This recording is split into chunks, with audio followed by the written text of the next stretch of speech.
Bismillahirrahmanirrahim. Assalamualaikum warahmatullahi wabarakatuh. Alhamdulillahi rabbil alamin. Alladhi razaqana bi ni'mati Ramadanil mubarak. Fanahmaduhu hamdan kamila wa nashkuruhu syukran tamma ala hadhihi an-ni'matil kabirah. Wassalatu wassalamu ala rasulillahi sayyidina Muhammadin alladhi ruziqna biqaunina ummatan lahu fasalawatullahi alaihi wa salamuhu tam alladhi dallana ala khairil amali fi hadha asy-syahril mubarak. Allahumma salli wa sallim barik ala hadzal habibil karim wa ala alihi wa sahbihi ajma'in wa ba'd. Saudara-saudariku dimanapun Anda berada, alhamdulillah kita sangat bersyukur pada Allah Subhanahu wa taala. Tahun ini kita kembali diberikan kesempatan untuk mendapati, menemui, dan memaksimalkan potensi kita untuk beribadah di bulan Ramadan yang penuh dengan berkah, penuh dengan limpahan kasih sayang Allah Subhanahu wa taala, yang tidak semua hamba-hamba Allah mendapati kesempatan yang sangat berharga, istimewa, dan membahagiakan ini. Untuk itu, penting kiranya kita mengetahui beragam keistimewaan dimaksud, sehingga dengan itu memberikan motivasi yang besar dan mendalam kepada kita untuk menyusun strategi, menyiapkan kurikulum amal, sekaligus memotivasi diri kita untuk senantiasa bersemangat dalam menjalankan semua kurikulum amalan yang telah kita dapati itu.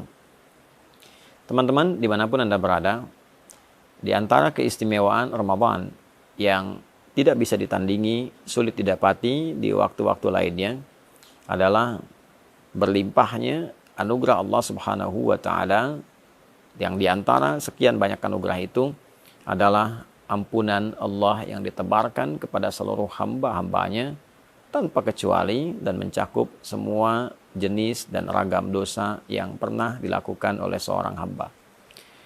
Terkait dengan ini, Nabi sallallahu alaihi wasallam memberikan kabar gembira sekaligus penguatan akan hal dimaksud, dan didokumentasikan penguatan ini oleh Al-Imam Al-Bukhari juga Al-Imam Muslim, khususnya dalam kedua kitab sahih mereka.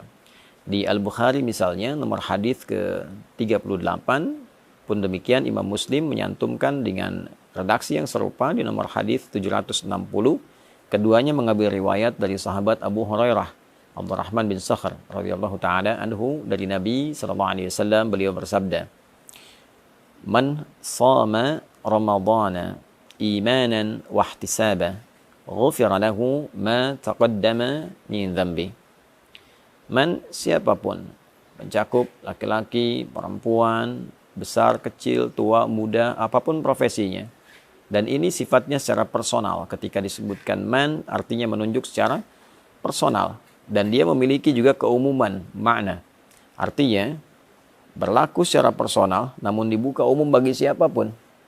Baik laki-laki, perempuan, dengan segala sifat yang telah tadi kami sebutkan.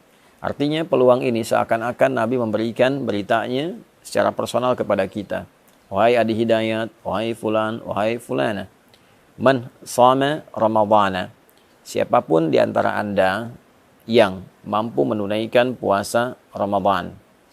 Perhatikan kalimatnya. Kata puasa dimaksud sama diikat dengan waktu Ramadan. Jadi tidak ditemukan di waktu-waktu yang lain. Tidak di puasa Rajab misalnya. Tidak di puasa Sya'ban misalnya. Tidak di bulan hurum-hurum yang lain. Tidak di puasa Arafah. Tidak di puasa Asyura dan yang lainnya. Tidak di Ayyamul Bid. Tidak di hari Senin dan Kamis. Ini hanya khusus mencakup di bulan Ramadan. Man shama Ramadana. Siapapun yang mampu menunaikan puasa Ramadan. Dan kita ketahui Ramadan itu jumlahnya selama sebulan. Ya, di Al-Baqarah ayat 185 jelas Allah menggabungkan kata syahr yang menunjuk pada waktu selama sebulan dengan kata Ramadan dalam momentum penurunan Al-Quran. Syahrul Ramadan alladzi unzila fihi Al-Quran. Di bulan Ramadan itu yang diturunkan Al-Quran di dalamnya, itulah kemudian waktu yang menjadikan kita wajib menunaikan puasa selama sebulan penuh. Artinya dalam konteks menunaikan puasa ini, di bulan Ramadan ini, waktunya terbentang selama sebulan. Siapapun yang mampu menunaikan puasa Ramadan dari hari pertama, hari kedua, sampai yang terakhir selama sebulan. Dengan catatan, imanan wahtisaba. Imanan, ia kerjakan karena imannya, karena keikhlasannya pada Allah Subhanahu wa taala, keyakinannya untuk menyembah, mengagungkan dan menaati perintah Allah Subhanahu wa taala. Karena kalimat iman itu sandingannya adalah amal saleh. Jadi begitu disebutkan iman, pembuktiannya amal saleh. Misal Quran surah 103, wal 'asr innal insana lafi khusr illa alladziina amanu wa 'amilus shalihat. Jadi untuk menunjukkan seseorang beriman itu, maka pembuktiannya lewat amal saleh. Ya, pengertian terbaliknya, mafhum mukhalafahnya, ketika seseorang menunaikan amal dan disebut dengan saleh, maka tujuan utamanya adalah untuk membuktikan keimanannya. Kepada siapa? Kepada Allah. Jadi bukti iman itu adalah taat. Taat itu wujudnya adalah amal soleh. Perbuatan kita yang ditujukan karena Allah Subhanahu wa ta'ala. Karena itulah ketika satu kata yang menunjuk pada ibadah, kemudian disandingkan dengan kata iman, ingin memberikan kesan bahwa syarat penunaian ibadah itu dianggap benar, dianggap baik jika memang ditujukan untuk kepentingan imannya. Dalam arti dilakukan karena Allah Subhanahu wa ta'ala. Karena kalimat iman pertama dalam Al-Quran dan disifati dengan kata ghaib, wujudnya adalah penyembahan dalam bentuk salat. Al-Baqarah ayat ketiga, alladzina yu'minuna bil ghaibi wa yuqimunas salat. Itu orang-orang takwa itu, orang yang mampu mengimplementasikan imannya ketika dia yakin pada Allah walaupun belum tampak dalam pandangannya, lalu dia buktikan keyakinan yang kuat itu dengan cara menyembahnya melalui salat. Maka dari itu, ketika puasa diikat dengan kata iman, ini ingin memberikan kesan batasan bahwa orang-orang yang akan mendapatkan jaminan keistimewaan di bulan Ramadan ini adalah syarat pertamanya, dia menunaikan puasanya hanya karena Allah, untuk membuktikan keimanannya kepada Allah. Itulah sebabnya pembuka kewajiban puasa, ayatnya diawali dengan kata panggilan iman. Ya ayyuhalladzina amanu. Al-Baqarah ayat 183. Hai semua orang yang telah menyatakan beriman. Kutiba alaikumus syiyam. Dengan imanmu itu diwajibkan engkau mengimplementasikannya dengan cara menunaikan ibadah puasa di bulan Ramadan. Karena itulah kemudian penunaian puasa ini bukan hanya dikerjakan karena orang lain berpuasa. Bukan hanya dikerjakan untuk membuat sebuah status di lingkungan kehidupan sosial. Bukan hanya dikerjakan motivasinya untuk mendapatkan bukaan.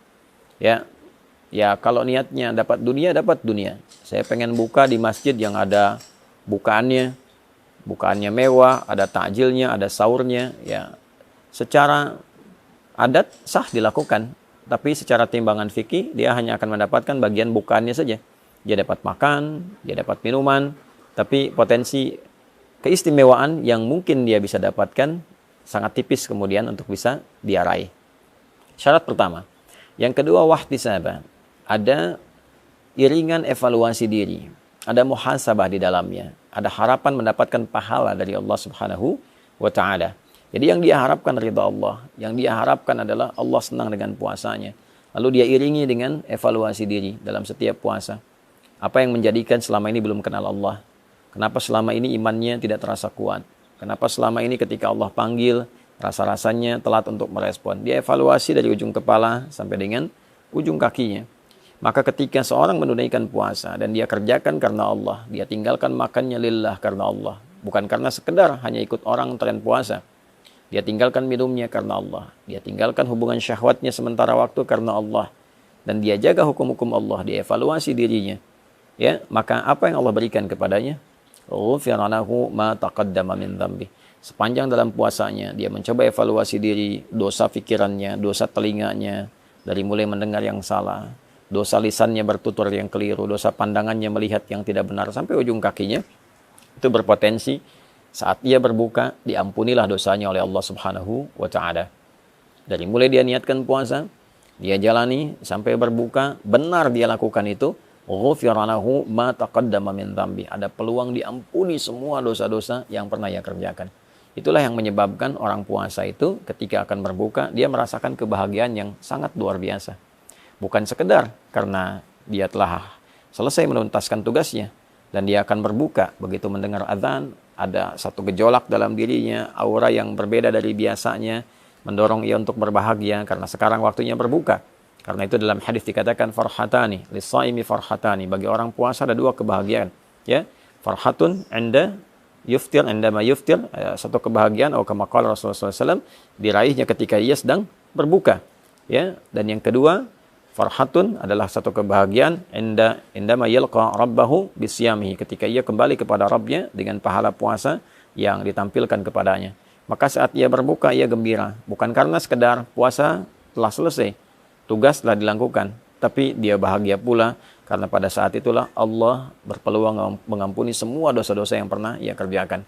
Saat ia kembali kepada Allah, dia kembali dalam keadaan bersih, pahala telah dia dapatkan dari bacaan Quran, dari sholat, dari kajian-kajian, dari tilawah dan sebagainya, sehingga dia gembira. Dan disambutlah ia saat kembali itu dengan diperintahkan untuk memasuki pintu khusus dengan pahala puasanya, yaitu pintu Ar-Rayyan. Allah Subhanahu wa taala menyampaikan kepada Nabi untuk memberikan kabar gembira. Inna fil jannati baban yuqalu Ar-Rayyan. Di surga itu ada satu pintu yang disebut dengan Ar-Rayyan.